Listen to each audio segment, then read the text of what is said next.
हाँ अभी देखा अभी दिखाई दे रहा है। नमस्कार नमस्कार नमस्ते नमस्ते। हाँ नमस्कार। So we can start. So Jai Jagannath, good evening and namaskar to one and all of you. As you are aware, today's topic of discussion is opportunity for entrepreneurs as well as individuals. Who could be a better person to enlighten us than our very own beloved Shri Baijayant Panda, an industrialist, social worker by profession, town politician, presently the National Vice President and spokesperson of Bharatiya Janata Party. He has been four-time member of the Parliament of India and he was elected twice, 2014 to 19 and 9 to 14 to the Lok Sabha from the Kendrapada constituency. He has also been elected twice earlier to the Rajya Sabha in 2000-2006 from the state of Odisha. Born with a silver spoon on 12th January 1964 in Cuttack to a famous industrialist family of Odisha. Of course, all of us know that our father's name is Bainsidhar Panda and of course the illustrious mother Ila Panda. Sri Jai Panda graduated from Michigan Technological University with a background in engineering and management, came back to India. While staying away, he never lost touch of his roots and subjects. That reminds me of the words of one of the greatest Spanish philosopher, George Santayana, who said once, "A man's feet should be planted in his country, but his eyes should survey the world." After he came back to India, he worked in the corporate sector, he left the lap of luxury and leading one of the most comfortable life, followed the footsteps like Gautam Buddha, chose to serve humanity and the subjects of his state by joining politics. In the past, he helped to form erstwhile Young Parliamentarian Forum and was its convener. He has been associated with India-USA Forum Parliamentarians from its inception in 2001, was its chairman for 15 years. He was awarded Bharat Asmita National Award for the best parliamentary practice by the Honorable the then Chief Justice of India in 2008. In his earlier corporate career, Jai Panda was actively associated with industry organizations like Confederation of Indian Industry, FICCI, to name a few. In the past, he has also been associated with the Government of India's Odisha's Industrial Advisory Committee and been a director of the Industrial Promotion Investment Corporation, Odisha, that is IPCOL. As a parliamentarian, he has been a member of many important committees like Parliamentary Standing Committee on Finance, Home, Energy, Urban Development, Consultative Committee for the Ministry of Finance. In Parliament as well as public life, Jai Panda passionately espouses cause of his home state Odisha as well as other national issues close to his heart, such economic development, education, information technology. He frequently participates in the national television debates and also a well-known columnist. He writes what he calls common sense, but to me personally, it is uncommon wisdom. He is a man of versatile interest, from being successful politician to doing adventure sports. He also has a license to fly aircraft. So ladies and gentlemen, without taking any further time, I know all of you eager to hear him only. It is my proud privilege and honor to introduce our very own beloved Shri Baijayant Panda. Before that, I would request our own dynamic secretary of Rashtriya Boudhik Manch, Tapas Ranjan Parida, who is a trained economist, business analyst for the East Asia, Japan, Pacific and India at Schneider Electricals and convener of Delhi ODRSS. Over to you, Tapas, please. Namaskar to all. We are indeed grateful to our President, Mr. Sangram Patnaik, for guiding us, always being a source of the inspiring. He is a renowned advocate of our country, having standing of more than 25 years Supreme Court of India and High Courts of various states, and in specialist in commercial law and corporate. Practiced in many TV debate, columnist, teach corporate law in prestigious university like Symbiosis. Today my work is little bit increased. Just I am giving the introduction of RBM. In end of the 2018, a group of educated, dynamic, like-minded persons working diverse field and representing all work of the society to get together, establish the organize for addressing most urgent pressing need of the people of Bharat. Rashtriya Boudhik Manch is a pan-India independent, registered, non-government, non-profit, civil society organized headquarters at the New Delhi. RBM by motto to capability building service delivery to disparate and marginal people of society. RBM is now a newborn child, only 600 days. However, we has delivered 34 times of number of the cooked food packet to need people of Delhi during the COVID, which is number of the 27,000 cooked food packet has been delivered. RBM has organized 7 high-level intellectual panel discussion and talk in Premium Institute of Delhi like IIT, JNU. Topic covered mother tongue and nation building, emerging new world order lesson from the COVID-29, making new India, how to live in communities during situation, recovery Indian economic lockdown or beyond, MS sector in the economic booster during the post-COVID phase. The speaker are Honorable Minister Shri Pratap Sarang ji, Dr. Ashok Mahapatra ji, Railway Secretary Sushant Mahapatra ji, former MSM sector Secretary Shri Arun Panda ji, many senior officers of RBI and SBI, etc. We said, based on discussion of outcome by speaker and audience, we have taken up with the concern authorized for implementation. RBM joined the national for a trial of the Pulwan attack. RBM arranged the candle march at the India Gate within the 24 hour of the terrorist attack in Pulwan, which is covered by BBC, other national news channel. We are RBM believe in the collaboration and bonding in society, for which we have organized 2 Parivar Milan of the Light Mind family in Delhi. So all the above point out to achieve the aim and objective of RBM in faster pace.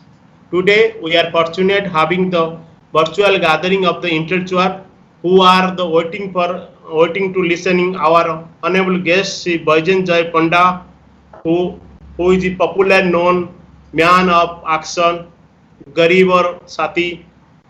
Just I am telling, before 2-3 days after COVID, after Arpan, I see the news on social media. Mr. Baijayant Panda is the interior of the Odisha, Rajnagpur and Mahakalapura for going, and they are concerning of the people. They are what is the issue of what is the problem they are facing. I don't want to barrier among of all. Now I request to Sangram Patnaik Bhai to manage the further. So without taking much time, over to you, Jay sir. जय जगन्नाथ। आपण समस्त को नमस्कार। आप सभी को मेरा नमस्कार। पहले तो मैं धन्यवाद देना चाहूंगा तापस भाई को। तापस जी ने पिछले कई सप्ताहों से मेरे टीम के साथ कांटेक्ट में रहे।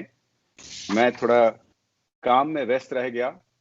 मैं सोचा था कि ये लॉकडाउन पीरियड में थोड़ा आराम मिलेगा, लेकिन हमारी पार्टी जो सिर्फ भारत की नहीं, सारी दुनिया की सबसे बड़ी राजनीतिक दल है, वो काम में विश्वास करती है और दिन को 12-14 घंटा हमें फोन पे, वीडियो कॉन्फ्रेंस पे बहुत सारे रिलीफ काम कोऑर्डिनेट करना पड़ रहा था। मैं आपको, तापस जी को खास करके धन्यवाद दूंगा कि वो बहुत पेशेंस के साथ कोऑर्डिनेट करके ये मौका मुझे दिए हैं आप सबसे ये चर्चा करने के लिए। मैं संग्राम जी को धन्यवाद देना चाहूंगा कि इतनी अच्छी तरह से मेरे इंट्रोडक्शन दिए हैं, थैंक यू वेरी मच। तो मैं सोच रहा था कि जो टाइम शेड्यूल दिया गया था कि मुझे 40 मिनट बोलने के लिए, फिर उसके बाद कुछ प्रश्नों का जवाब रखें, मैं सोच रहा था कि मैं कम बोलूं, 10-15 मिनट में मेरा इनिशियल थॉट्स रखूं and after that I will be very happy to engage in question answer. It will give more opportunity for participants to ask some questions. I just have one request. I have a hard at 8:15 because I have to get on to another video conference. So we are quite busy with all this. But there is still plenty of time. 45 minutes more is still there. So let me start by saying that I want to put things in context. कि पिछले कुछ वर्षों से भारत का जो image world में it has been improving. मैं कहूंगा कि ये शुरू हुआ वाजपेयी जी के, जब वो प्रधानमंत्री थे उस समय से धीरे धीरे बढ़ रहा था, लेकिन पिछले 6 साल में मोदी जी जब से प्रधानमंत्री बने, he has very energetically repositioned India. He has been an extremely active foreign policy prime minister, and you can experience this wherever you go in the world. Sangramji, you may know that in my 19 years in parliament, for 15 years, I was the chairman of the India-US Forum of Parliamentarians. And I used to take MP's delegation. I was the head of the delegation to US every year, also to Japan and to other countries. So, पिछले 5-6 साल में जहां भी आप जाए, आप London जाए, आप टोक्यो जाए, आप वॉशिंगटन डीसी जाए, हर जगह आपको सुनने को मिल रहा था कि इंडिया का जो इमेज, इसमें परिवर्तन हो रहा है और people are looking at India more seriously with greater respect.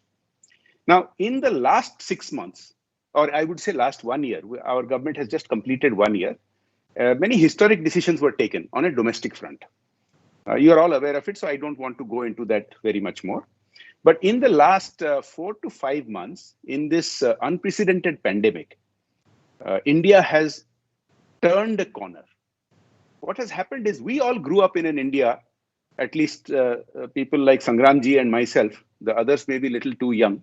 We grew up in an India where our image was we cannot. We are a third world country. हम नहीं कर पाएंगे. हम देखते हैं कि US क्या करता है या UK क्या करता है.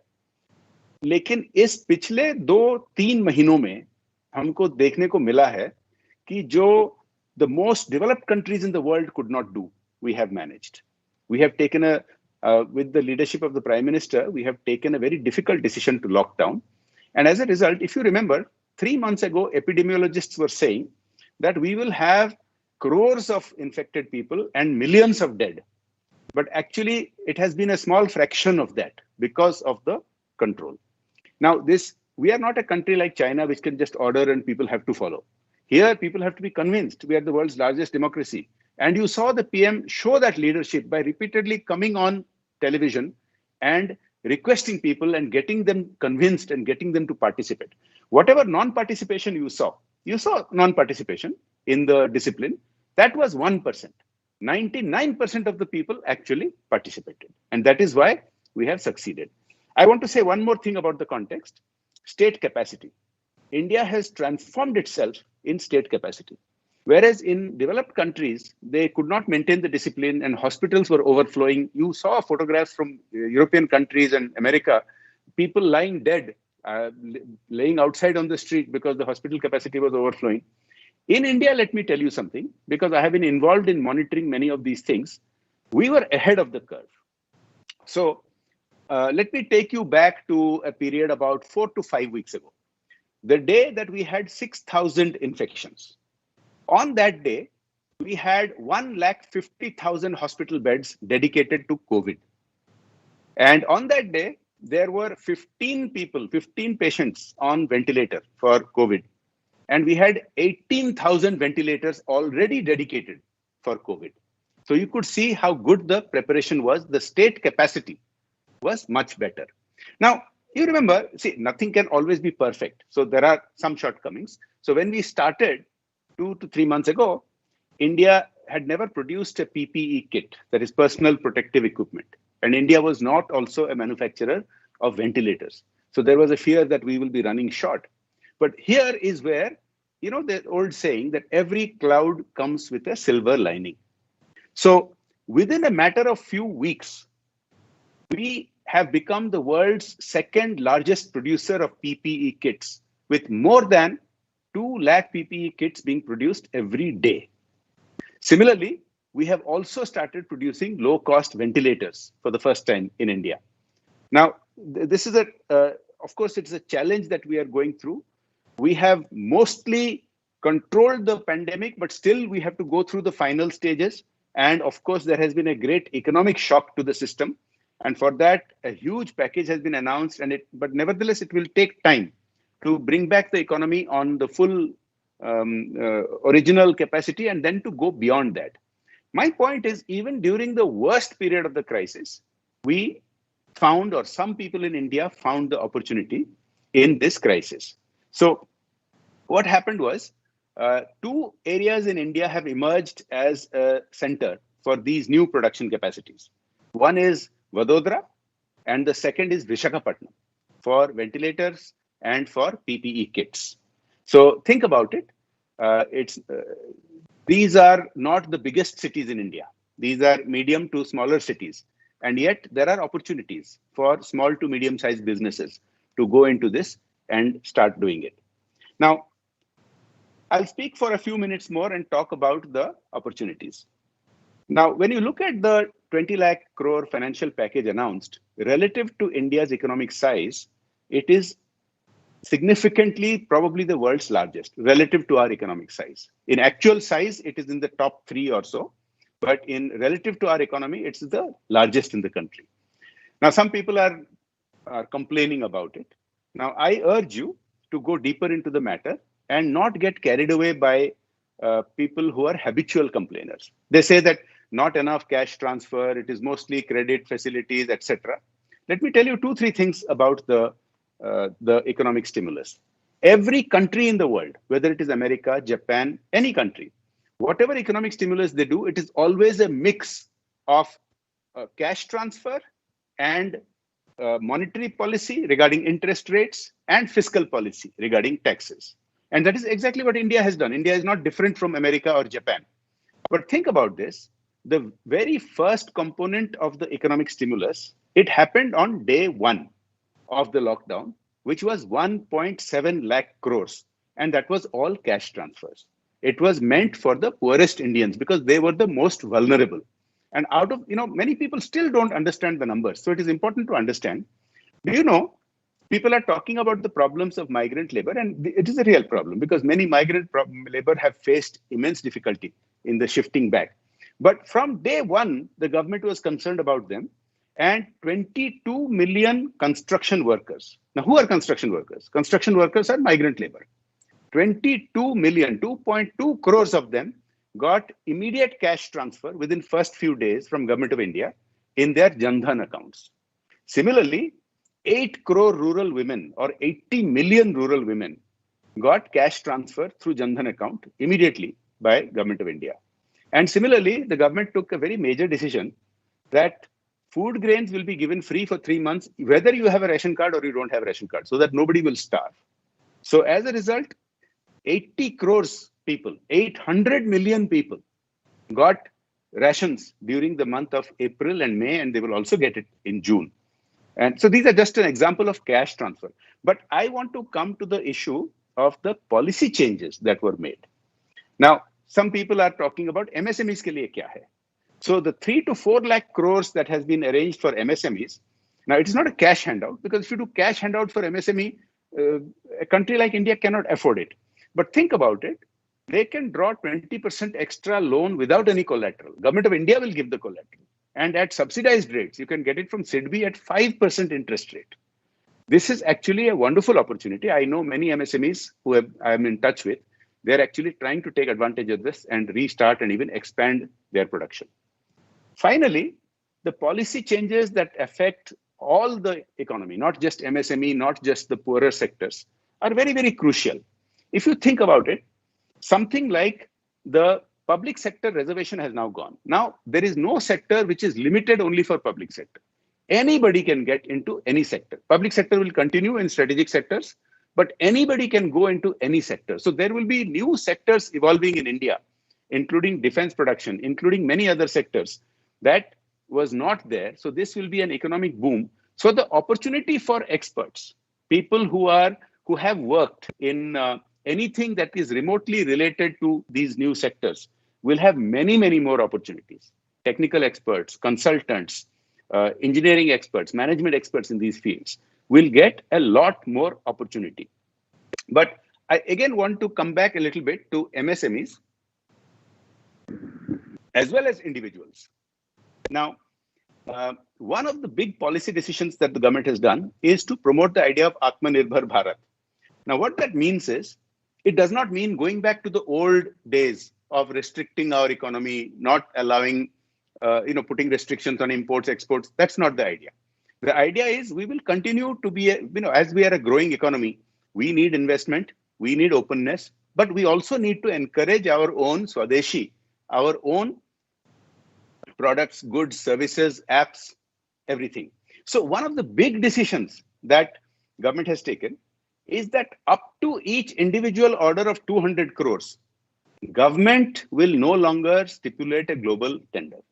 Earlier, that was the case that any government order for any government project, there had to be global tender. Now, up to 200 crores, it is only domestic tender. That means anybody can get in. Now, think about it. It may not sound like a big thing to you, but it is a huge thing. Because up to 200 crore, you think all the government projects which were earlier going through global tender, they can, if there is an MSME, which is, the size definition today is 100 crores, MSMEs can participate.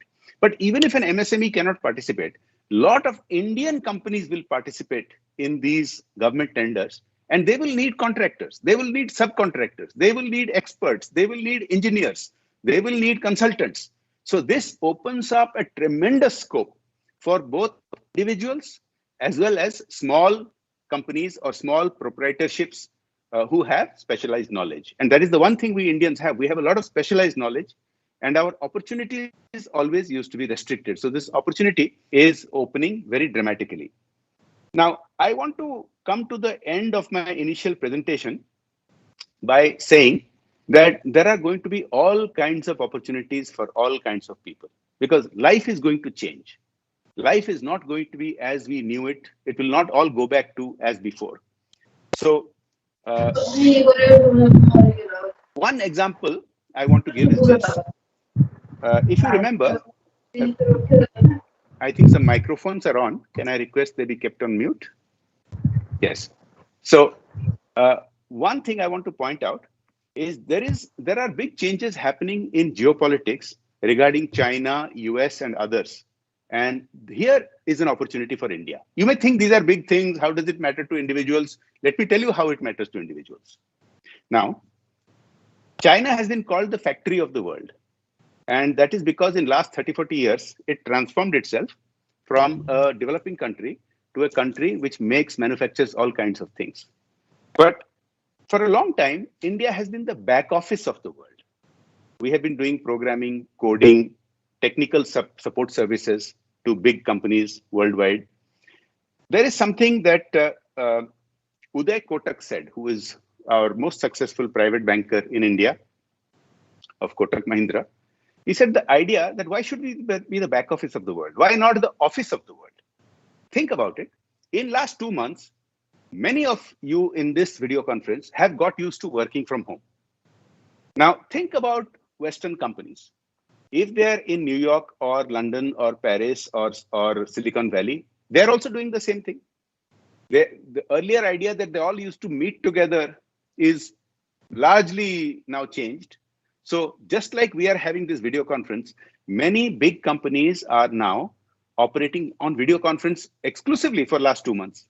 Now, if you are operating in video conference, how does it matter whether you are sitting in New York or London or Delhi or Bhubaneswar or Kendrapada, as long as you have a good bandwidth connection? Now, we have known of this concept only as a technology backend. But why backend? You can be a high-priced lawyer sitting in Bhubaneswar. You can be a high-priced management consultant. If an American lawyer charges $700 an hour, many Indian lawyers can easily qualify to do that same job and charge $100 an hour. That is 7,000 rupees per hour. Now, the same thing can happen with telemedicine. You know, many of the doctors in Western countries are from India anyway. Now, a lot of video conferencing has been used for diagnosis and for prescription and even for guidance to qualified surgeons by more qualified surgeons for taking procedures, smaller procedures. A lot of things will start happening by video conference, by remote high bandwidth connections, where there are opportunities for Indians of all kinds. Now, you may or may not know, there are a lot of Indian teachers who are going to various countries.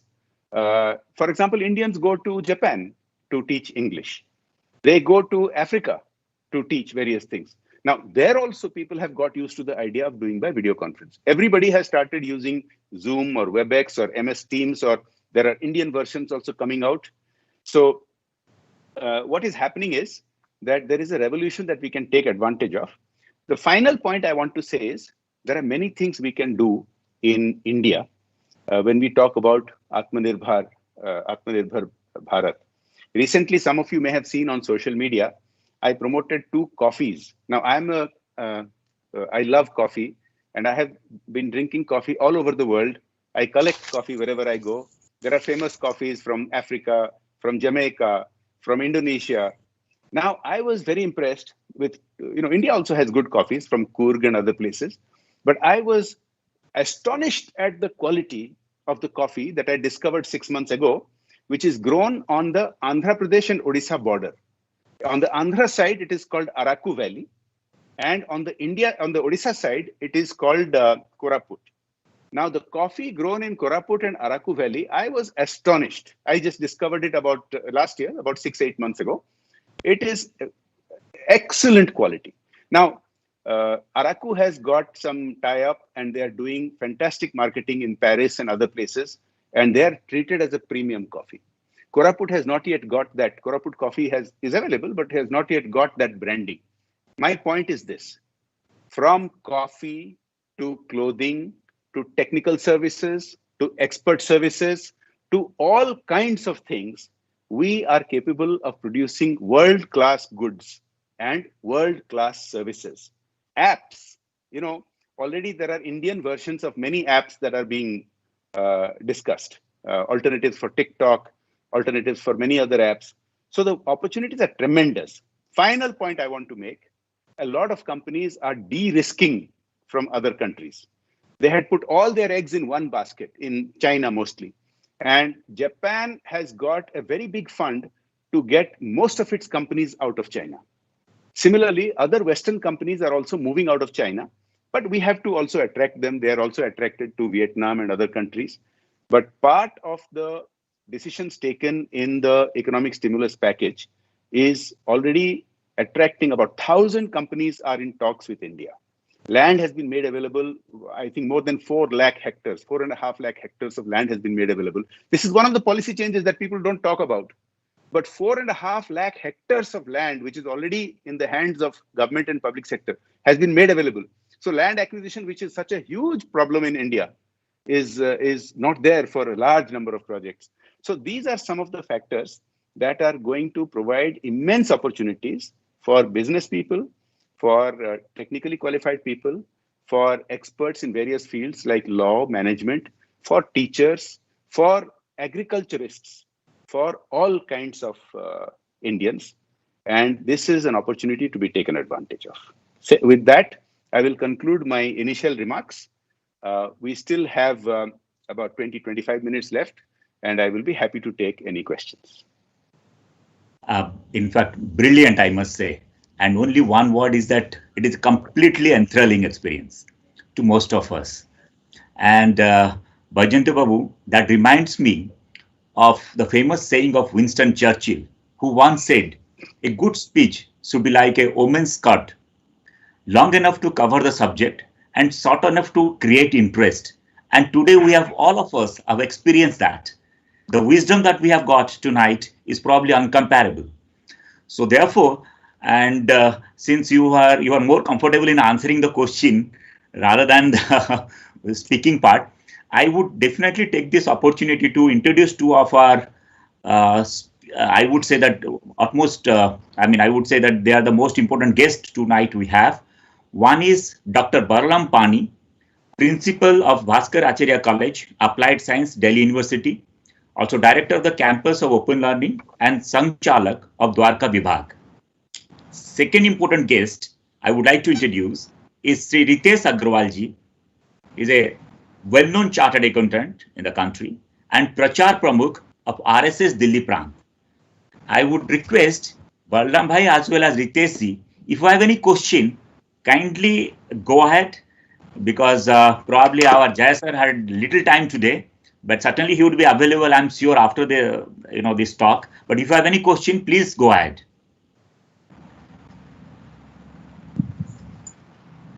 Hello. Hello. जी. बलराम भाई. हाँ भाई, कौन? Hello. Balaram ji, you have any questions to ask Jai sir? No, it is okay. He has delivered a good lecture, and we have enjoyed, and the interaction should continue later on also. Thank you. Great. Ritesh ji, you are there? Ritesh ji? Ritesh ji, just in call, just I drop just the call. He have on to some meeting in the, so he'll join after that. That's great, no difficulty. So we can proceed. In fact, we can go for the questionnaire session.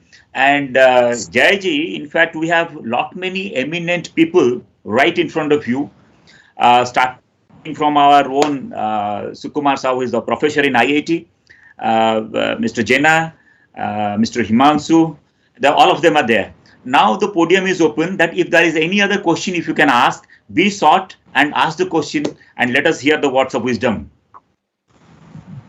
I have a question. Can I ask now? Yeah, please go ahead. Thank you, sir, for giving a very interesting talk and covering many aspects of the economic scenario, specifically starting from manufacturing and going up to the stimulus that has been given by Government of India to the common citizen. I want to basically get a feeling of yours about right concern that China, some noise is coming. China is basically the manufacturing hub of the world. So now if India wants to become the manufacturing hub, not the software hub, under that circumstance, our higher education need to be oriented in a more lab oriented and more, what I should say, the hardware orientation should be built into the mindset of the students. Now, under this COVID scenario, we are diverting from a lab-based thing to a web-based thing. What is the balancing point of the lab-based and web-based thing? So to say, we will be able to cater both to the hardware aspect as a manufacturing hub. Yes, sir. Thank you, Sukumar ji. ये बहुत ही अच्छा प्रश्न था. I would say the following. As you are aware, I have come from a family with a background in manufacturing, in heavy engineering. And I'm in my earlier life, of course, last 20 years, I have not been involved in industry, but I have experienced many of these issues. You have raised one of the most important issues about the higher education. That, in my opinion, constitutes one of the 3 or 4 significant issues which have affected manufacturing. So another one I mentioned was land availability. Lot of projects, you may have heard about the POSCO steel plant project, which was the world's largest proposal for Odisha. It got stuck for 12 years and then they withdrew simply because of land acquisition issues. And another issue is labor, and third issue is capital. These are the main factors going into what you are talking about is education related to technology. Now, labor also, we had labor laws from 1950s, which were very idealistic. but they were very restrictive. And China, even though it is a communist country, made that change in 1978 and liberalized. As a result, a lot of investment happened. Now, our labor laws are having a very peculiar effect that instead of achieving the idealistic objective, they are pushing people to stay in the informal sector rather than go to the formal sector.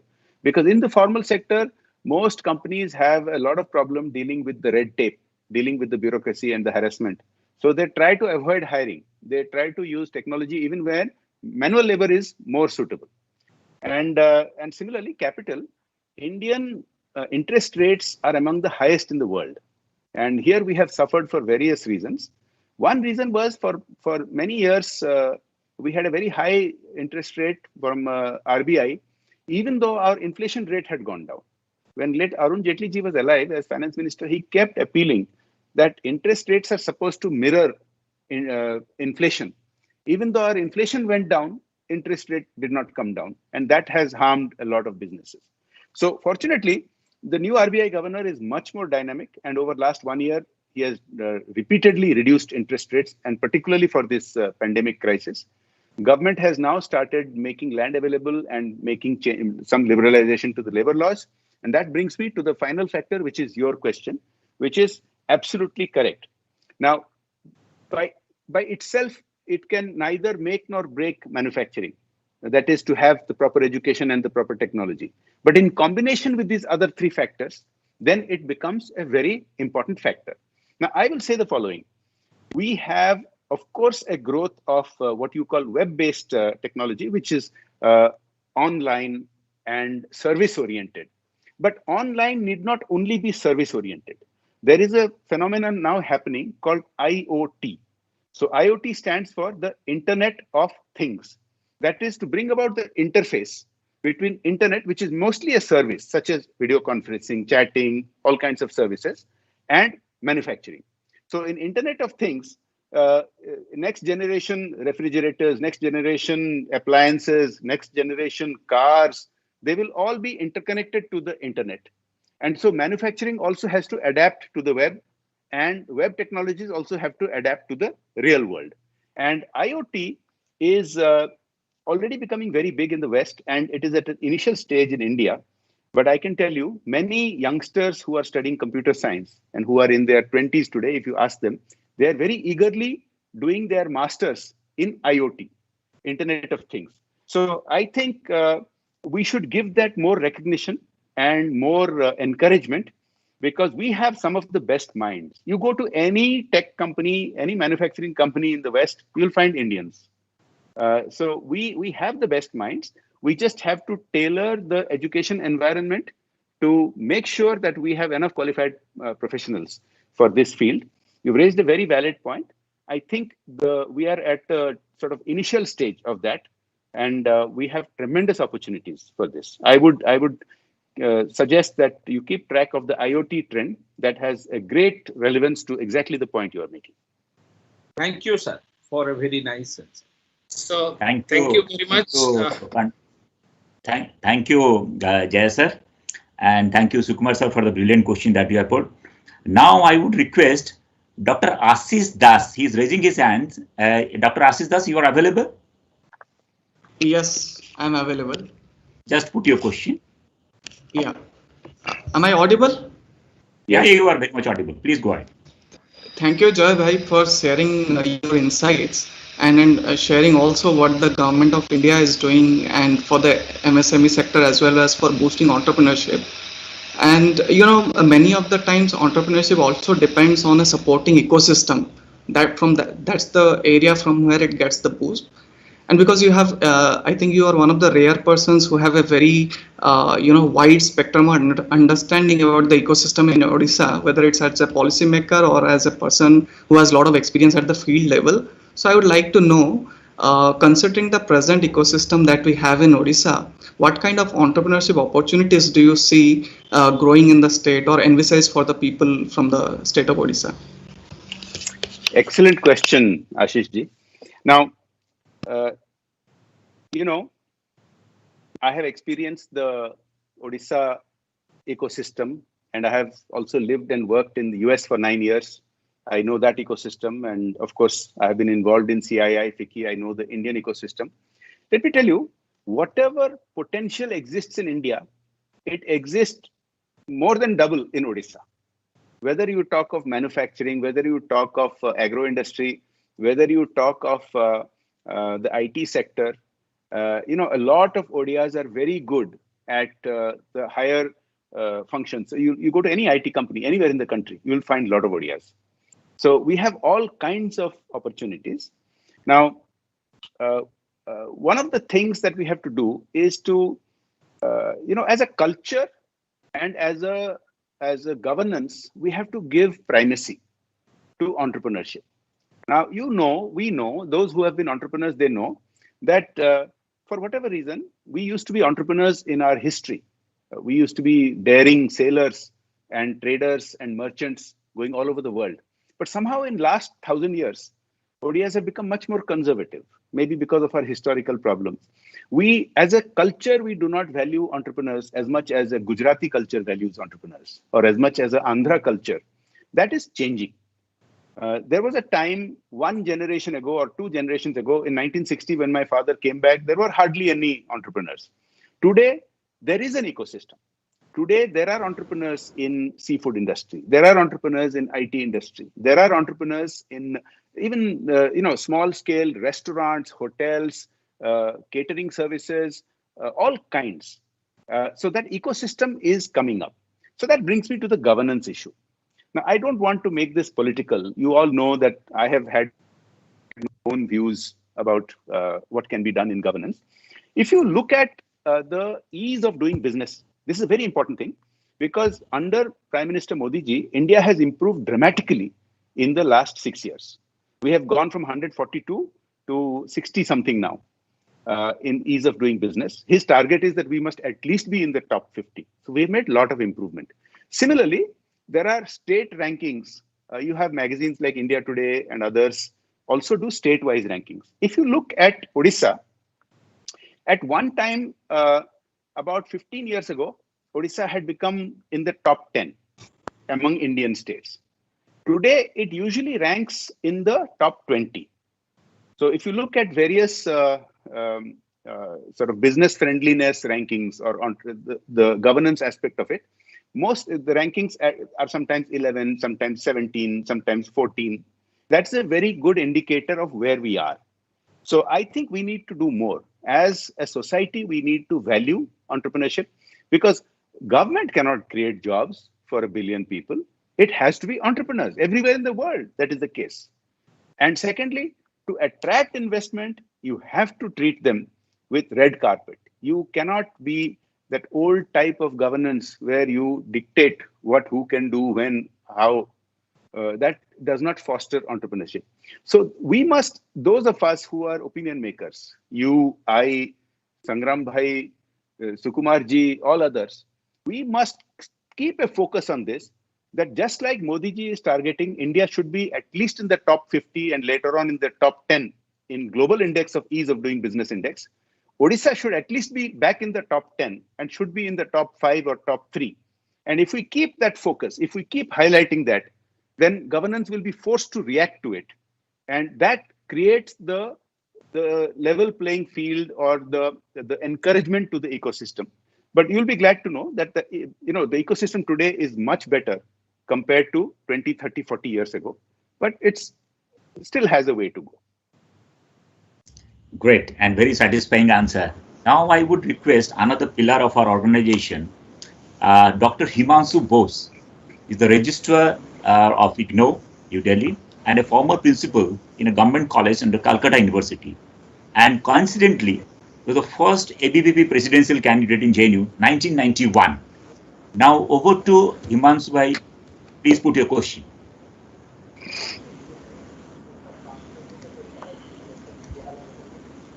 Hello.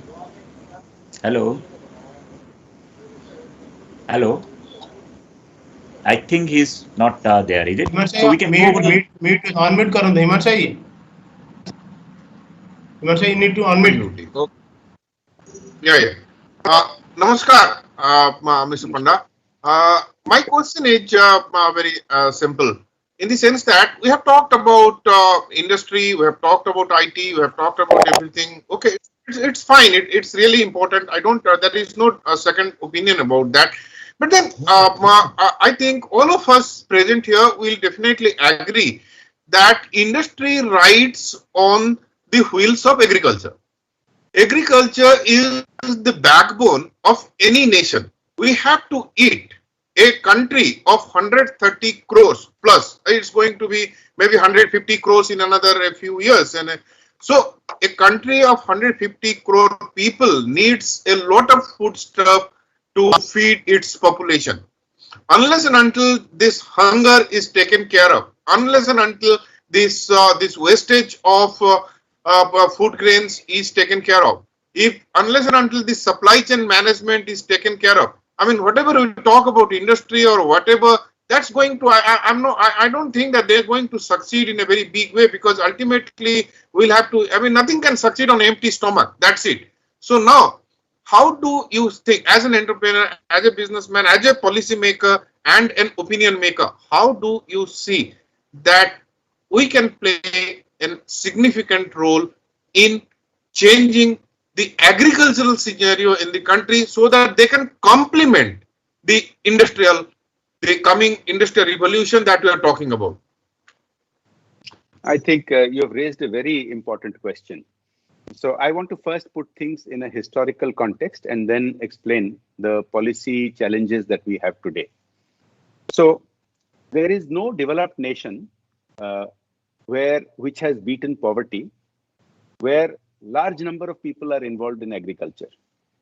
Let me give an example. US was a primarily agricultural economy until late 19th century. They were about 85% of their population was involved in agriculture. Today, US is the world's largest producer of agricultural goods. And only 3% of Americans are involved in agriculture because of technology, because of scaling, because of productivity, and because of things like what we experienced as green revolution. They experienced 2-3 generations earlier. What happened to all those people? So those people shifted into other fields. They went into, as the economy grew, opportunities came up for them in various other fields, including manufacturing, services, many other things. Now you'll see the same story in most countries that have become developed, that the percentage of people involved in agriculture shrinks, but actually agricultural output increases.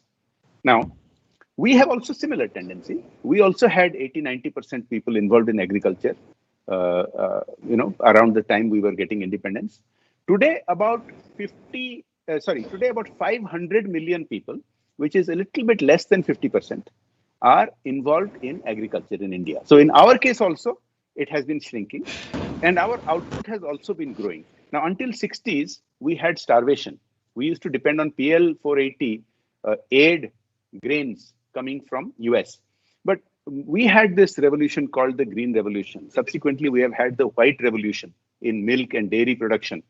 Today, the Prime Minister is embarked and has given the responsibility to somebody from our state to start a seafood revolution, to start a fish farming revolution under Shri Pratap Sarangiji. Now, what will happen is this. We have also got some policies from 1960s which are no longer suitable today. So in 1960s, because there was starvation, government fixed a MSP system to encourage farmers to grow grain. And today, as you know, we are huge surplus of grains. And you'll see most of the grains are in storage. Many times you'll see stories of rats eating the grains. We should keep some storage, but this excess storage is not good. We should actually shift the farming to the more value-added farming. So more of our rice and wheat farmers should be growing vegetables. They should be growing dal, pulses. They should be growing high-value other kinds of farming like horticulture, like fruits. And we have had some small effort towards that, but not enough. So this is what we need. You're absolutely right. On empty stomachs of 500 million people, the country cannot progress. Now, the success we have achieved with grains, we now need to achieve the same success we have to go up the value chain. Grains are the beginning of the value chain. and we have to go up the value chain. So the policies need to be changed. And one of the biggest policy changes is that instead of MSP basically incentivizes farmer to grow grain, of which we have a surplus. We are not 1960s anymore. Now, how do we get farmers to grow other things? So one very major policy shift is happening. You may be aware of it. So the PM Kisan Yojana is a very, very, very important aspect of this, that it gives cash transfer or DBT, direct benefit transfer, to the farmers. What that means is, once the farmer who is struggling because of low productivity, because of small land, because of competing with so many others, once he gets that minimum level of financial support, then the farmer has the option that, why I don't have to grow grain. I can grow something else which has higher value. Now, this has been tested and tried in various places, most successfully in Telangana. You must have heard about the Raitu Bandhu project there, which was quite successful. So this is a shift away from 1960s policy of MSP to 21st century policy of DBT, and give the farmer the freedom. And one of the most revolutionary changes that is happening now is again in this economic stimulus, because again in 1960s, we had put a restriction that farmers cannot sell their product to anybody. They have to sell to only few selected intermediaries, buyers, and that created a power imbalance. Today, that Essential Commodities Act is amended, and it has shifted the power back into the farmer's hand. Today, the farmer is not obliged to sell only to government-appointed buyer. He can sell to anybody in India, anywhere in India. So that power balance shift, because the number of buyers now increases for the farmers. So these are some of the good policy changes. I think you will see the results of them in the coming few years. So wonderful. One thing, just a supplementary here. All that you have said, I mean, it's a very good answer. I am satisfied with that. But then one thing, very disturbing. The very disturbing fact is this: that the conversion of agricultural land, massive conversion of agricultural land for non-agricultural purposes. A lot of people are buying agricultural land and making a farmhouse there, or maybe setting up an industry or anything or something. But basically the question is converting the agricultural land for non-agricultural uses, because land is constant and land is sinking day by day. So with a increase in population, you cannot increase our land. So we have to increase that. So government must take a policy decision very consciously that under no circumstances, or it must be very, very, very difficult to change agricultural land for non-agricultural uses. Unless and until that is done, so I think we are in for a very big problem. Thank you. Thank you, Jay sir. I can take one last question. That's what I'm coming to. In fact, I know that there is a constraint of time. There are a number of questions. Can we confine it to 2 questions? Because I know that you are the most popular speaker in the evening. So if I can confine to 2 questions, and then one of the auspicious thing that we do is a national anthem. And if that permits, otherwise we will conclude. I have no difficulty. No, we cannot compromise on the national anthem. So if you can combine 2 questions, I will listen to 2 questions, answer it jointly, and then we'll do the national anthem. So one is actually the real doctor. He's a doctor by profession, practices medicine. Another is actually the doctor his name is Dr. S.K. Jana. Dr. S.K. Jana is the director of ICSI, former joint director of CBSE, regional director of AICT, of Ministry of Human Resource Development, Government of India. The other doctor which I was speaking about, the Dr. Biswabhushan Das, he's a senior consultant, gynecologist and leprosy. He runs his own clinic in the South Ex. He's a successful entrepreneur as well. So I would leave both of you to answer only one, so that Jay sir should not be disturbed further. One question, please, and be short. Yeah, good evening, Mr. Panda. And first of all, we are really proud of you for intellectually presenting Odisha in the Indian Parliament. And my question is, that now the unemployment rate in India has already close to 12 to 14%. Means it is leading to almost 18 crores people are unemployed today due to this COVID situation. Is there any concrete plan the government is in the pipeline for rehabilitation and settlement of this unemployment problem in the coming, financial or maybe 1 or 2? So that's my question. Very simple and direct question. Okay. And the other question? Biswaji, you have some question to ask? Yes, I mean, just to add on that, the ease of making business in India should improve. I think you have explained everything very nicely. Thank you very much. That is what I want to just, request you. Thank you. Thank you. So let me answer both these questions. Both are very, very relevant. Now, first, I'd point out that, this unemployment situation is not just an Indian problem now, because whatever be the pre-COVID situation, post-COVID, this is a global problem for most countries. America under President Trump in last 3 years had a very strong economy, and they had unemployment of less than 3% 2-3 months ago. And today their unemployment has jumped from less than 3% to more than 22%. And India, the numbers are little convoluted because, actually 92% of our workforce is in the informal sector. They are working in farming, or they are working as domestic servants, or they are working as drivers, not in a formal setting. So only 8% of people are in our industrial workforce, formal workforce. And that is why we need to change the labor laws, which the government is taking some steps. So I don't have any glib answer for you, because this is a catastrophic situation. What government has done is the correct thing. Immediately, it has given cash transfers to the most vulnerable people, the migrant workers, the women, rural women, and other people who are working in both formal and informal sector. But cash transfer is not a sustainable way, because you can do cash transfer for 1, 2, 3 months, but over extended period, no country can run like that. So it will lead to catastrophe. So the answer is as follows: is that the activity is shifting back gradually, and with this new opening up phase, more and more activity will come back.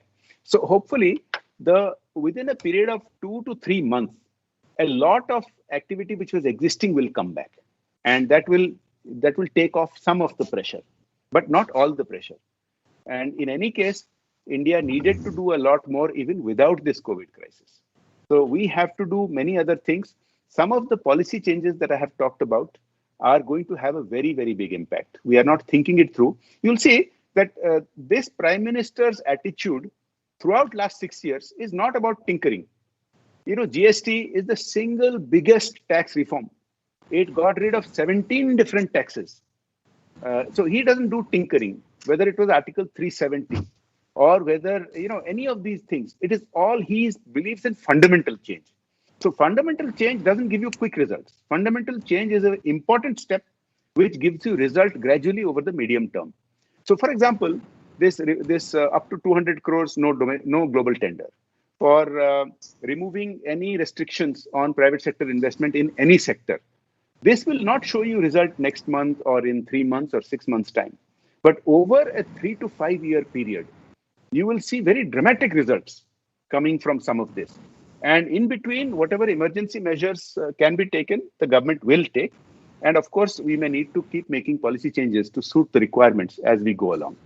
So that would be my candid answer to you. Now, regarding Dr. Das's question on ease of doing business, I'm glad you agree, because anybody who has tried to be an entrepreneur in India, and especially in Odisha, knows about the hurdles that they have to face. We really have to give much more prestige. We really have to give much more respect and ease to anybody who creates even one job. Whether you are a lawyer or an accountant who has one assistant, we should give you much more respect. And if you create 10 jobs, 20 jobs, 100 jobs, we should treat you like the stars, the way we treat cricketers and Bollywood people. That attitude, if we can have, then nothing can stop India. Nothing can stop any state in India, including Odisha.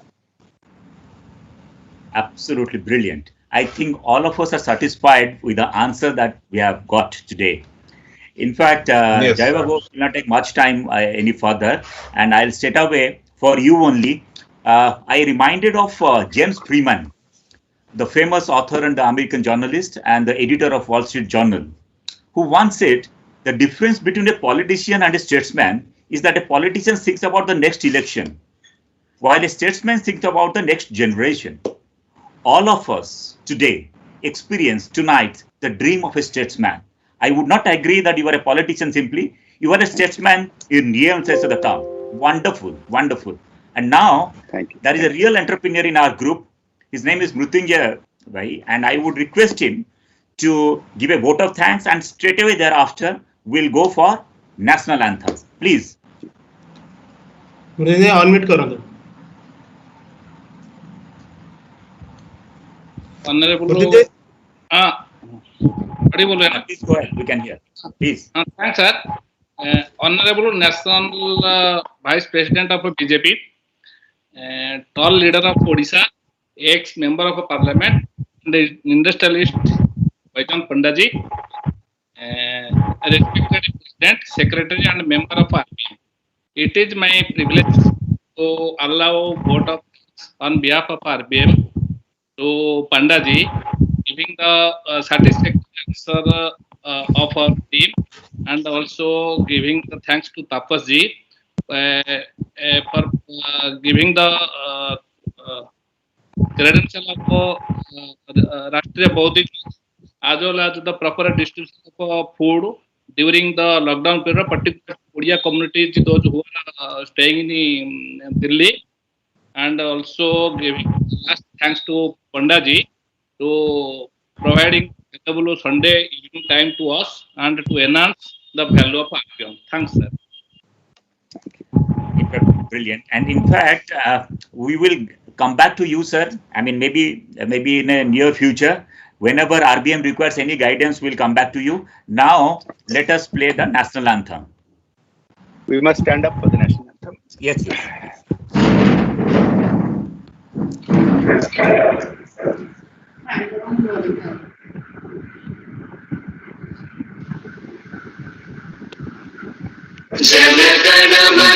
मन अधिनायक भारत भाग्य विधाता Sindhu Gujarat Maratha Dravida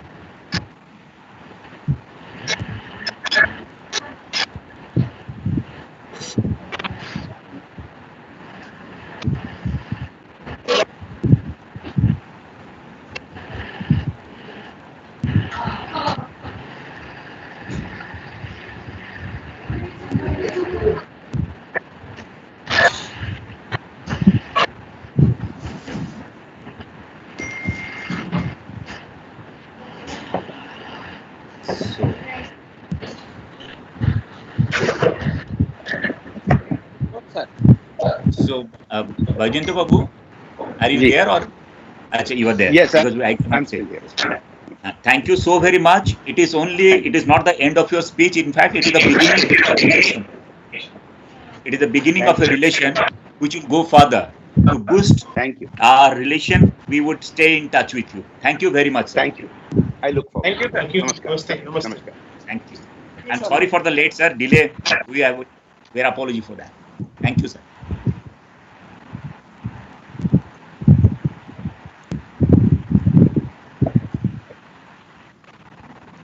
Sorry, Ramachandran.